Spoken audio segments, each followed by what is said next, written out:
నమస్కారం VST news కి స్వాగతం. నా పేరు నాగిని. ముందుగా బులెటిన్ హెడ్లైన్స్. అమరావతిలో చంద్రబాబు రోజంతా పర్యటన.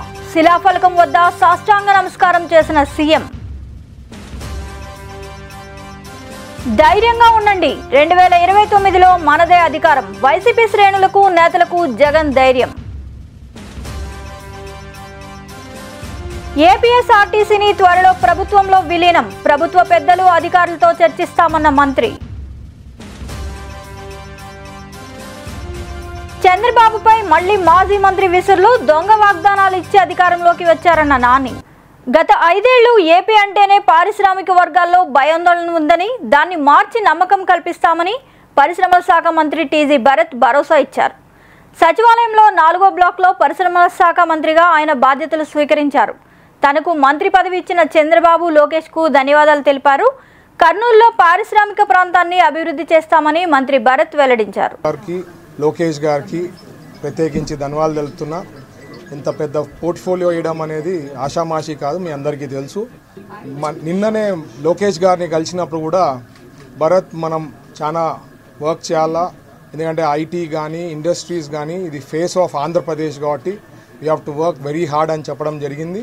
ఒకటి ఏమంటే ఒక ఇండస్ట్రియల్ బ్యాక్గ్రౌండ్ నుంచి ఉన్నా కాబట్టి ఈ సైడ్ ఆఫ్ థింగ్స్ ఇంతవరకు చూసాయన్నమాట. ఏం ఇష్యూస్ ఫేస్ చేస్తుంటాము, ఎట్లా ఏ రకంగా చేస్తే చాలా బాగుంటుంది, డెవలప్ అయ్యేదానికి అవకాశం ఉంటుంది. గుజరాత్ ఏ రకంగా ఈరోజు ఎవరు పెద్ద ఇండస్ట్రీస్ పెట్టాలనుకుంటే ఫస్ట్ గుజరాత్ పోతారు. సో అట్లాంటివన్నీ కూడా తెలుసుకొని మన ఆంధ్రప్రదేశ్కి బెస్ట్ ఈజ్ ఆఫ్ డూయింగ్ బిజినెస్లో కానీ వాళ్ళకి కన్వీనియంట్గా ఉండేదానికి ఇండస్ట్రీస్ మన ఆంధ్రప్రదేశ్కి వస్తే వాళ్ళకి ఘన స్వాగతం పలుకుతూ వాళ్ళకి ఎట్లా కావాలంటే అట్లా వీ షుడ్ వర్క్అవుట్. ఎందుకంటే హైలీ కాంపిటేటివ్, ప్రతి స్టేటు కాంపిటీషన్ ఎక్కువ ఉంటుంది కాబట్టి we have to work very hard. But ఖచ్చితంగా we will do our best. నేను ఒకటి చెప్పేది, ఏది మాయాబజార్ కాదు. బట్ 100 times ప్రీవియస్ గవర్నమెంట్ కన్నా 100 times అయితే బెటర్ చేయగలుగుతాం అయితే మాత్రం హామీ ఇవ్వడం జరుగుతోంది. మొదటిగా ఇప్పుడు మనకి కాన్ఫిడెన్స్ అనేది ఇండస్ట్రీస్లో ఈ లాస్ట్ 5 years చేసిన దానికి ఒక తగ్గిందనమాట. మన ఆంధ్రప్రదేశ్కి రావాలంటే భయపడతారు కొత్త. So basically what we have to do is, మనము ఇన్సెంటివ్స్ ఏదైతే ఉందో రాయితీలు ఆల్రెడీ అనౌన్స్ చేసి ఉంటామో అవి చాలా వరకు అట్లే అయిపోయింది. కరీంనగర్లోని ఈనాడు యూనిట్ కార్యాలయంలో రామోజీ గ్రూప్ సంస్థల చైర్మన్ రామోజీరావుకు కేంద్ర హోంశాఖ సహాయ మంత్రి బండి సంజయ్ ఘన నివాళి అర్పించారు. రామోజీరావుతో తనకున్న సాన్నిహిత్యాన్ని ఈ సందర్భంగా గుర్తు చేసుకున్నారు. ఈనాడు సంస్థలకు ఏ సమస్య వచ్చినా అండగా ఉంటానని భరోసా ఇచ్చారు.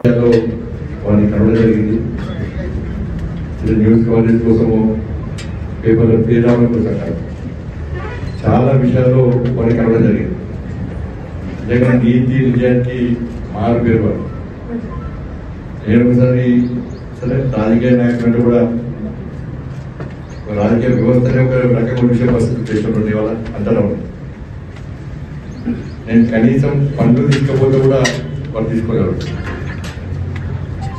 అంతా ఇక్కడ ఉన్నటువంటి వ్యక్తి. సరే వాటితో పాటు మీరందరూ కూడా ఈనాడు పేపర్ అంటేనే మరి ఈనాడు రిపోర్టర్స్ అంటే కూడా సొసైటీలో గౌరవం ఉంది అంటే వారి యొక్క గొప్పతనం, వారి యొక్క నిక్కచ్చి నిజాయితనం. అటువంటి సందర్భాలు చాలా సందర్భాల్లో వారు నాకు ఏ కార్యం చెప్పినా కూడా దాన్ని నెరవేర్చే ప్రయత్నం చేసిన వారికి నాకు చాలా దగ్గర సంబంధం. నేను చాలా సందర్భాలు వచ్చినాయి. అటువంటి వ్యక్తి ఈరోజు మధ్య లేకపోవడం చాలా దృష్టికరం. ఈరోజు తెలంగాణ తెలుగు రాష్ట్రాలు కూడా టెన్షన్తో ఉన్నాయి. రామోజీరావు గారు మన మధ్య లేరు, ఈనాడు పరిస్థితి ఏంటి అని. కానీ నేను చాలా సందర్భం చెప్పిన రామోజీరావు గారు మన మధ్య లేకుండా ఇక్కడ ఉంటారు, మన మధ్యలో ఉంటారు.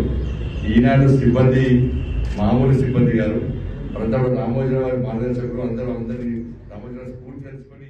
కాంగ్రెస్ ప్రభుత్వం ప్రజా ఆరోగ్యమే పరమావధిగా పనిచేస్తుందని, చిన్నపిల్లలు ఆరోగ్యంగా ఉంటే దేశ భవిష్యత్తు బాగుంటుందని వైద్య ఆరోగ్య శాఖ మంత్రి దామోదర్ రాజనరసింహ అన్నారు.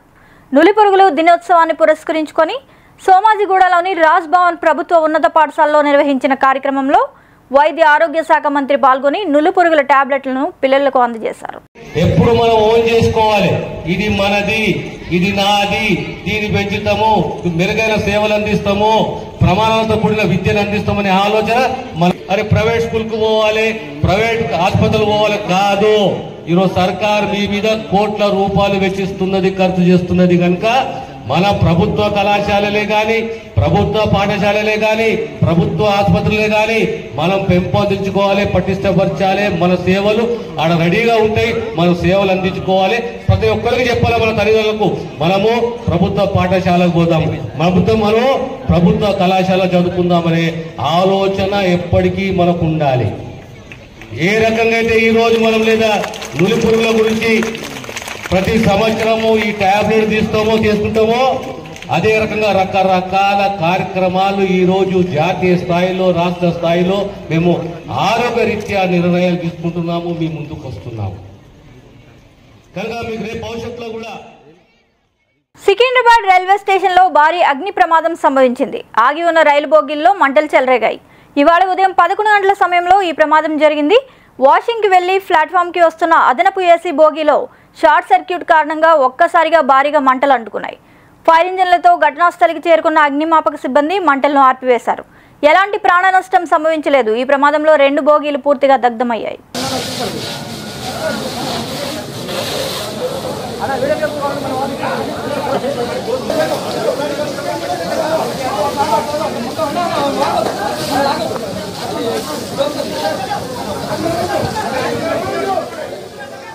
వైఎస్ఆర్ కాంగ్రెస్ పార్టీ అధ్యక్షులు వైఎస్ జగన్మోహన్ రెడ్డిని తాడేపల్లిలోని తన క్యాంప్ కార్యాలయంలో పలువురు పార్టీ ముఖ్య నాయకులు, ఎన్నికల్లో పోటీ చేసిన అభ్యర్థులు కలిశారు. మాజీ మంత్రి ఆర్కే రోజా, మాజీ ఎమ్మెల్యే రామిరెడ్డి ప్రతాప్ కుమార్ రెడ్డి తదితరులు వైఎస్ జగన్ కలిసిన వారిలో ఉన్నారు.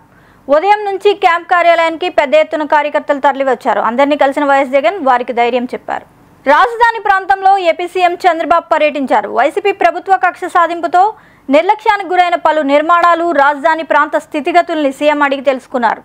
అమరావతి నిర్మాణాల పరిశీలనలో భాగంగా ఉండవల్లిలోని తన నివాసం నుంచి బయలుదేరారు. తొలుత ప్రజావేదిక శిథిలాలను సీఎం పరిశీలించారు. అనంతరం ఉద్దండరాయనపాలెం వెళ్లారు. రాజధాని నిర్మాణానికి ప్రధాని మోదీ శంకుస్థాపన చేసిన ప్రాంతాన్ని సందర్శించారు. ఆ ప్రదేశంలో ప్రణమిల్లారు. మోకాళ్లపై కూర్చొని నమస్కరించారు.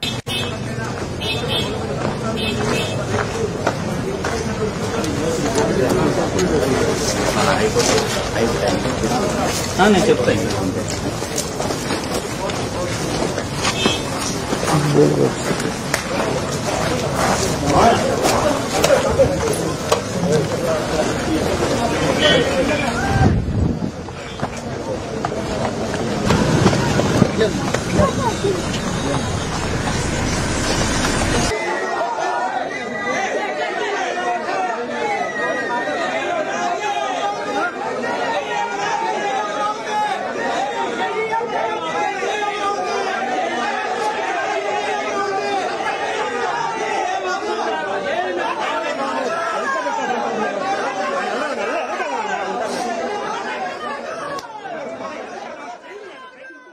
రాజధాని ప్రాంతంలో సీఎం పర్యటన నేపథ్యంలో పెద్ద ఎత్తున అమరావతి ప్రాంత రైతులు, తెదేపా కార్యకర్తలు తరలివచ్చారు. జై చంద్రబాబు, జై అమరావతి నినాదాలతో ఆ ప్రాంతం మార్మోగింది. శంకుస్థాపన ప్రాంతం పరిశీలన అనంతరం సీడ్ యాక్సెస్ రోడ్, అసంపూర్తిగా మిగిలిన అఖిల భారత సర్వీసు అధికారులు, మంత్రులు, న్యాయమూర్తుల గృహ సముదాయాలను చంద్రబాబు పరిశీలించారు. సీఎం వెంట మంత్రులు నారాయణ, ఎమ్మెల్యేలు ధూళిపాళ్ల నరేంద్ర, కొలికిపూడి శ్రీనివాసరావు తదితరులు ఉన్నారు. ఏపీఎస్ఆర్టీసీని ప్రభుత్వంలో విలీనం చేయడానికి సిద్ధంగా ఉన్నామని రాష్ట్ర రవాణా శాఖ మంత్రి రాంప్రసాద్ రెడ్డి తెలిపారు. ఈ విషయంపై ప్రభుత్వ పెద్దలు, అధికారులతో చర్చించి కార్మికులు, సంస్థ మనుగడకు అనుగుణంగా నిర్ణయం తీసుకుంటామన్నారు. మంత్రి రాంప్రసాద్ రెడ్డి గురువారం విజయవాడ బస్టాండ్లో తనిఖీలు నిర్వహించారు. ఆర్టీసీ ప్రయాణికుల సమస్యలు అడిగి తెలుసుకున్నారు. ఫస్ట్ టైం ఇక్కడ రావడం జరిగింది. మీ అందరికీ నా ధన్యవాదాలు తెలియజేసుకుంటున్నా.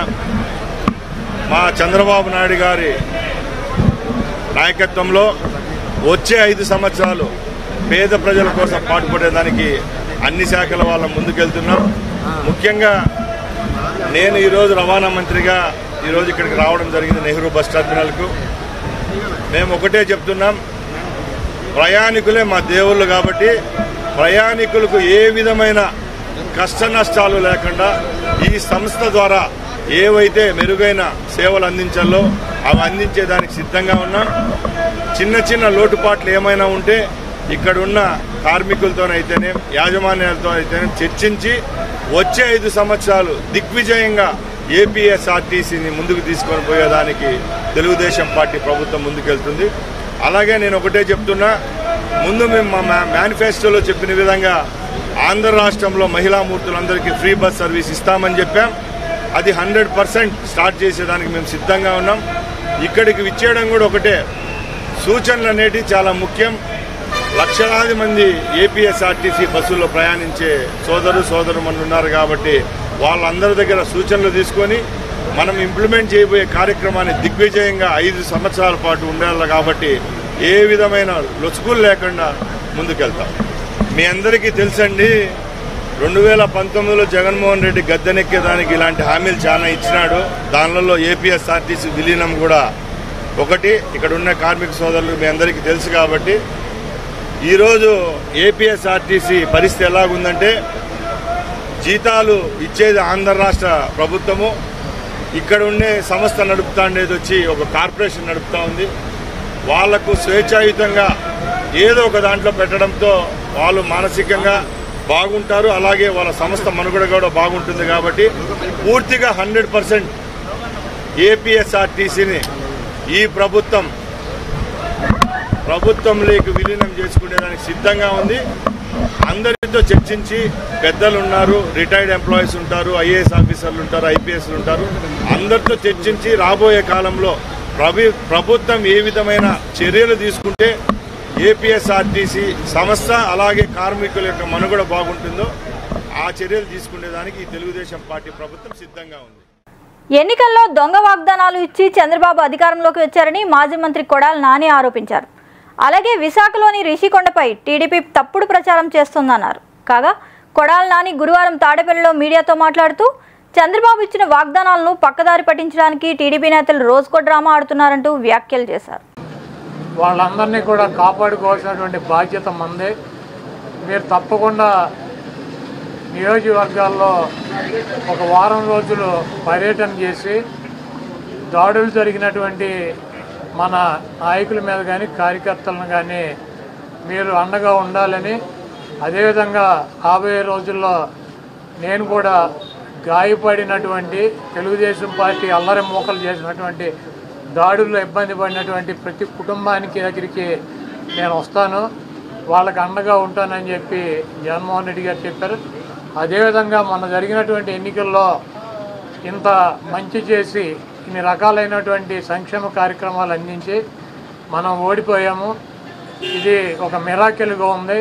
దేశవ్యాప్తంగా కూడా మన దగ్గర ఆధారాలు లేవు, అయినప్పటికీ దేశవ్యాప్తంగా మరి శకుని మామ ఎలా అయితే పాచికలు ఎలా కావాలంటే అలా వేస్తాడో అలా తెలుగుదేశం పార్టీ, జనసేన, బీజేపీ కావాల్సినట్టు అక్కడ పాచికలు పండి అని చెప్పి మా పార్టీ కానీ జగన్మోహన్ రెడ్డి గారిది కానీ మాది కానీ అభిప్రాయం. అదేవిధంగా రేపు రాబోయే రోజుల్లో ఈ 6 నెలలు కూడా కొంత టైం ఇచ్చి చూద్దాము. ఆ తర్వాత చంద్రబాబు నాయుడు చెప్పినటువంటి దొంగ హామీలని ఎట్టి పరిస్థితుల్లోనూ నెరవేర్చలేడు. ఎందుకంటే ఇవాళ చూసిన సూపర్ 6 అని పెట్టాడు. ఆ సూపర్ 6లో 18 సంవత్సరాలు దాటినటువంటి ప్రతి మహిళకి 1500 పెన్షన్ ఇస్తా అన్నాడు. రేపు 1వ తారీఖు ఇస్తున్నాడా? దాని గురించి మాట్లాడట్లా. 3 గ్యాస్ సిలిండర్లు ఇస్తా అని చెప్పాడు, దాని గురించి మాట్లాడట్లా. బస్సుల గురించి మాట్లాడట్లా. అదేవిధంగా బీసీ కానీ, ఎస్సీ కానీ, ఎస్టీ కానీ వర్గాలకి 50 సంవత్సరాలు దాటిన వాళ్ళకి పెన్షన్ ఇస్తానని చెప్పాడు సూపర్ 6లో, దాని గురించి మాట్లాడట్లా. అది ఎప్పుడు ఇస్తాడో చెప్పట్లా.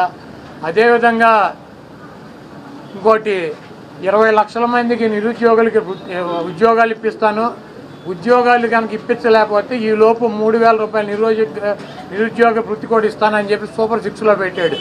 మొన్న తెలంగాణలో హరీష్ రావు గారు మాట్లాడుతూ చెబుతున్నాడు, చంద్రబాబు నాయుడు గారు చెప్పిన వాగ్దానాన్ని ఏమీ చెప్పాడు. 1000 రూపాయలు ఈయన పెంచింది. ఇప్పుడు వచ్చి 3000 ఆల్రెడీ ఇచ్చేది జగన్మోహన్ రెడ్డి గారు 3000 ఇస్తా అంటే ఈయన వచ్చి 1000 ఇచ్చాడు. మీరు అక్కడ 2000 ఇస్తా అంటే రేవంత్ రెడ్డి 4000 చేయాలి కాబట్టి అక్కడ ఇబ్బంది పడుతూ ఉంటాడు. ఇంకా ఈయన సూపర్ 6 అని చెప్పి ప్రతి మహిళకి 1500 రూపాయలు ఇస్తాడు 18 సంవత్సరాలు దాటిన వాళ్ళకి.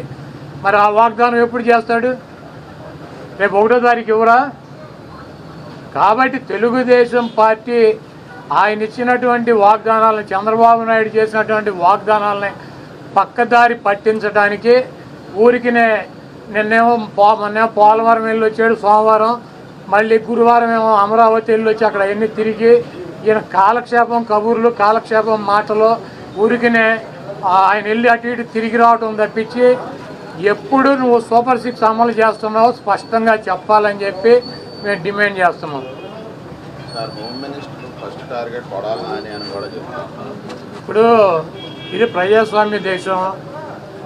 ఎవరిని టార్గెట్ చేసుకున్నప్పుడు నేను పోయినంత మాత్రాన నన్ను టార్గెట్ చేస్తే వైఎస్ఆర్ కాంగ్రెస్ పార్టీ ఏం ఆగదు. జగన్మోహన్ రెడ్డి గారు ఇంటికి కూడా వీళ్ళు ఏం పీకలేరు. నన్ను కాదు జగన్మోహన్ రెడ్డి గారినే టార్గెట్ చేస్తారు. ఇక్కడ మీరున్న సెక్యూరిటీ అంతా తీసేసి గన్మెన్లను తీసేసి ఇంకా 15 రోజులు ఎలక్షన్ జరగలేదు, కమిటీ సిఫార్సులు రాలేదు, ఇక్కడ మొత్తం అంతా కూడా సెక్యూరిటీ తీసేశారు కదా. తీసేసి ఎల్లో మీడియా కెమెరాలు పట్టుకొచ్చి జగన్మోహన్ రెడ్డి గారి ఇంట్లోకి ఎట్టేళ్ళాలి, గోడదు గెట్టెళ్ళాలి, ఇవన్నీ కూడా వాళ్ళే చూపిస్తున్నారు. కాబట్టి ఇక్కడ టార్గెట్ ఎవరు దొరికితే ఆ టార్గెట్, ఇటువంటి వాటికి భయపడే ప్రసక్తి లేదు. ఎవడెవడికి టార్గెట్, ఎవడెవడి చేతులు ఏం రాసి ఉందో అవన్నీ పైన ఉన్నటువంటి భగవంతుడు నిర్ణయిస్తాడు. ఎవరి టార్గెట్లు ఎవరికి ఏమవుతుందో చూద్దాం రాబోయే రోజుల్లో. అదేవిధంగా ఋషికొండలో కట్టినటువంటి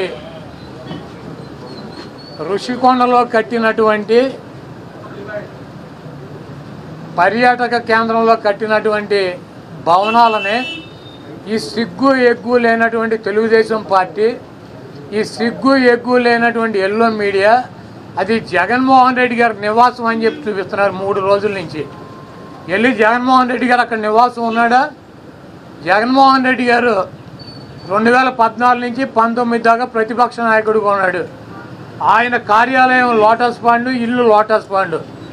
ఆయన లోటస్ పాండ్ హైదరాబాద్ నుంచే ప్రతిపక్ష నాయకుడికి ఉన్న 5 సంవత్సరాలు నడిపాడు. ముఖ్యమంత్రి అయిన తర్వాత 5 సంవత్సరాలు ఈ తాడేపల్లిలో ఉన్నటువంటి ఇల్లు క్యాంప్ ఆఫీస్ ఇక్కడి నుంచే నడిపాడు ఆయన కార్యాలయాన్ని కానీ ఇంటిని కానీ.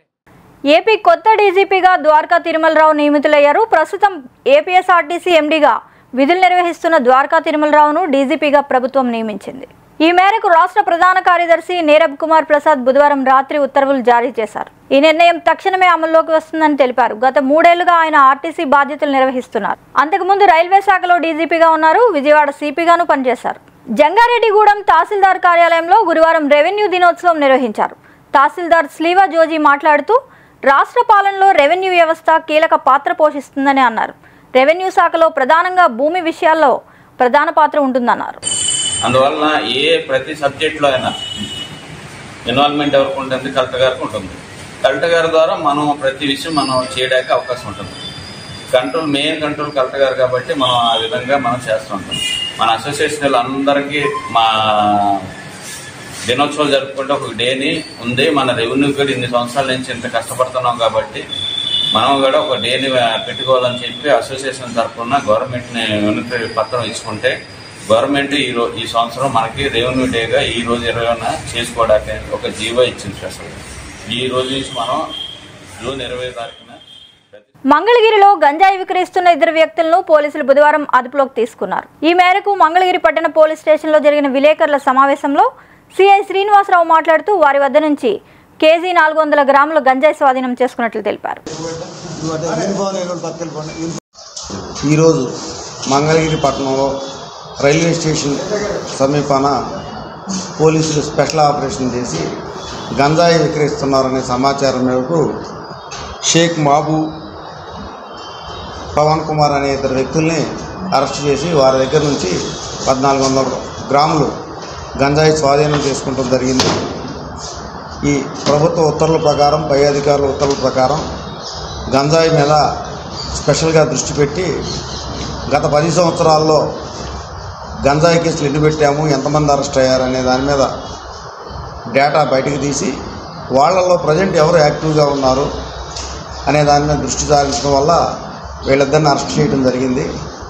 వీళ్ళే కాదు, ఇంకా మన పట్టణంలో కొంతమంది 1000 కోట్ల ఆస్తులతో వ్యాపార సంస్థగా మారిన విశాఖ శారదాపీఠంపై సిబిఐ, ఈడీ విచారణ జరిపించాలని జనసేన నేత పీతల మూర్తి యాదవ్ డిమాండ్ చేశారు. శారదాపీఠం ముసుగులో రాజకీయ బ్రోకరేజ్ చేస్తూ 1000 కోట్లు అక్రమంగా సంపాదించిన స్వరూపానంద, సాత్మానందలపై సిబిఐ, ఈడీ విచారణ జరిపి లెక్క చెప్పని ఆస్తులను వెంటనే స్వాధీనం చేసుకోవాలని జనసేన నేత పీతల మూర్తి యాదవ్ డిమాండ్ చేశారు. అధికారి సాత్మానందేంద్రలో ఈ పీఠాన్ని ఎలా పెట్టారు,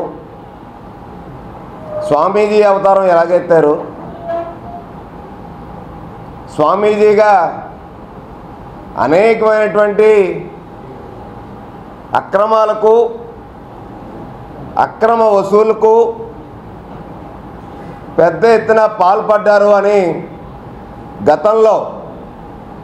గత ప్రభుత్వ హయాంలో పలుమార్లు మేము ఇదే వేదికగా చెప్పడం జరిగింది. విశాఖలో పండుగాడి పేరుతో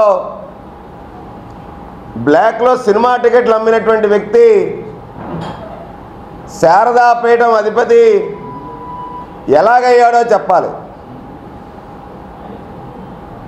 శారదాపీఠం అన్నది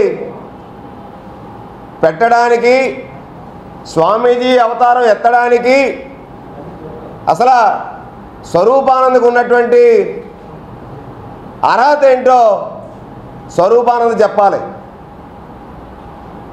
అసలు ఈ పీఠానికి ధర్మాధికారి ఎవరు? ఈ పీఠానికి ధర్మాధికారి ఉన్నారా? ఈ పీఠం యొక్క కార్యకలాపాలు ఏంటి? ఎప్పుడైనా స్వరూపానంద సరస్వతి గారు రామతీర్థాల్లో రాముడు తలకాయ నరికినప్పుడు కానీ, అంతర్వేదిలో నరసింహస్వామి రథం తగలపడిపోయినప్పుడు కానీ, అలాగే దుర్గమ్మ టెంపుల్లో వెండి సింహాలు మాయమైనప్పుడు కానీ ఏ రోజైనా స్వరూపానంద సరస్వతి స్పందించిన సందర్భం ఉందా? ఈ స్వరూపానంద సరస్వతికి స్పెషల్ ఫ్లైటు, ప్రోటోకాలు, అలాగే స్పెషల్ సెక్యూరిటీ దేనికి ఇచ్చారు? అసలు ఈ స్వామీజీకి అర్థం కావాల్సింది ఒకటి, 2019 నుంచి 2024 మొన్నటి వరకు కూడా జగన్ ప్రభుత్వంలో బ్యూటీ సేవల్లో అత్యాధునిక సేవలతో పేరుగాంచిన జై స్టూడియో 4వ బ్రాంచ్ని సిరిపురం విఐపి రోడ్లో ప్రారంభించింది. ఈ బ్రాంచ్ని ప్రముఖ సినీతార హనీరోజ్, ప్రముఖ మోడల్ మానసా చౌదరి జ్యోతి ప్రజ్వలన చేసి ప్రారంభించారు. ఈ సందర్భంగా సినీతార హనీరోజ్ మాట్లాడుతూ ప్రఖ్యాతిగాంచిన జే స్టూడియో ప్రారంభించడం తనకు ఎంతో ఆనందంగా ఉందని అన్నారు. తాను నటించిన సినిమా మలయాళం, తెలుగులో విడుదల కాబోతోందని, తెలుగులో కూడా చాలా అవకాశాలు వస్తున్నాయని తెలిపారు.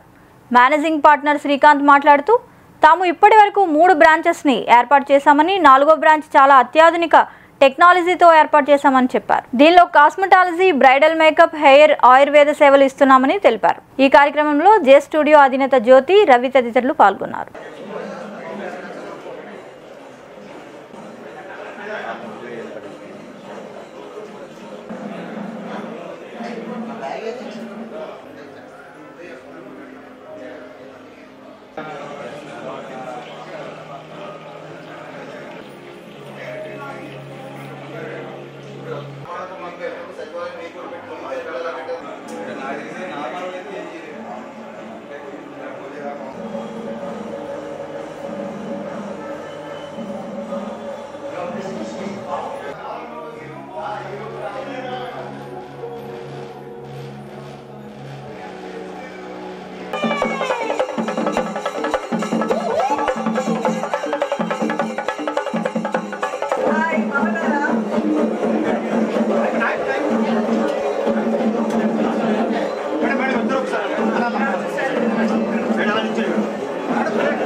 క్యాండిల్ బండానికి వెళ్ళారట.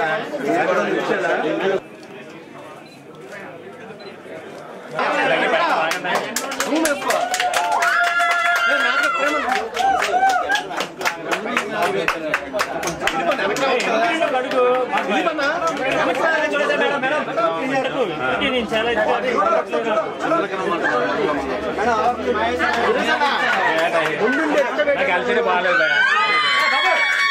ఎల్సీడీ బాగుంటే నేను సొంతం తీసుకుంటాను మమ్మల్ని అర్థం చేసుకోండి కనీసం ఎల్సీడీ బాగుంది నాకే తెలియట్లేదు ఈ ఓపెనింగ్ కోసం ఇక్కడికి రావడం నాకు చాలా సంతోషం. ఇది నా మొదటి association with J studio group. J studio గురించి నేను చాలా విన్నాను. They are one of the top leading brands in this skin care industry. ఇక్కడ చాలా ఫెసిలిటీస్ అండ్ సర్వీస్ ఉన్నాను for especially for skin and hair rights. Yes, ఆయుర్వేదం is also there. So and the opening Kanika special offers and discounts is there, right? Nice. So use it really well, and I wish them all the very best, Jyoti Garu and Sringa Garu, for inviting me, and all the very best. Thank you very much. Thank you so much. Sripuram ప్రజలందరికీ ఒక పెద్ద hi. నేను మానస, మీ bubblegum ఆర్టిస్ట్ని. Firstly జ్యోతి గారు and Srikanth గారికి ఒక పెద్ద hearty congratulations. ఇంత పెద్ద వెంచర్, అది 4th బ్రాంచ్ వైజాగ్కి కోరి స్టార్ట్ చేయడానికి. అండ్ సో ఇది ఈ ప్లేస్లో నాట్ జస్ట్ హెయిర్ మేకప్ అది ఒకటే కాకుండా they started cosmetology and ayurvedic services and all that, which is a really nice thing. And ఇన్ని ఫ్లోర్స్ ఒక కాస్మెటాలజీ దీనికి it's really nice venture. And I think ఇక్కడ గ్రూమ్ అవ్వడానికి it's good experience to so yeah actually ఇక్కడ అందరికీ వచ్చినందుకు కూడా చాలా thank you for the media, I mean media to actually cover this. Thank you so much. నమస్కారం అండి, నా పేరు శ్రీకాంత్ వెన్న. జే స్టూడియో అంటే జే అంటే జ్యోతి, మా వైఫ్ దండి. ప్యాషన్తో స్టార్ట్ చేసాం 2019లో. సో ఈ స్టార్ట్ చేసిన జర్నీలోని మా యొక్క క్వాలిటీ ఆఫ్ సర్వీసెస్ అండ్ మా యొక్క ఎక్స్పర్ట్ స్టాఫ్ వల్ల మేము ఇలాగ 4th బ్రాంచ్ స్టార్ట్ చేయడం అవుతుందండి. అండ్ మా యూఎస్పీ ఏంటంటే trained staff with we use branded products with good results వస్తాయండి. అదే కాకుండా మాకు జే స్టూడియోలో అస్థెటిక్స్ ఉంది అండ్ ఆయుర్వేద కూడా ఉంది. అంటే అన్ని అండర్ వన్ రూమ్ బట్ అందరికీ మనకి అందుబాటులో ఉండేటట్టు. అండ్ మీ అలా గ్రో అవడానికి కారణం కూడా మా వెల్ విషర్స్ ఉన్నారు చాలామంది. Who have supported us, who has encouraged us, and thanks for everyone అండి. And mainly thanks for the media for coming down over here. And thanks for Rosie ma'am and Chaudhary ma'am for coming down and supporting us. Ma'am, in starting journey, let us continue the journey. Thank you very much. మరిన్ని updates కోసం please subscribe our channel VST news.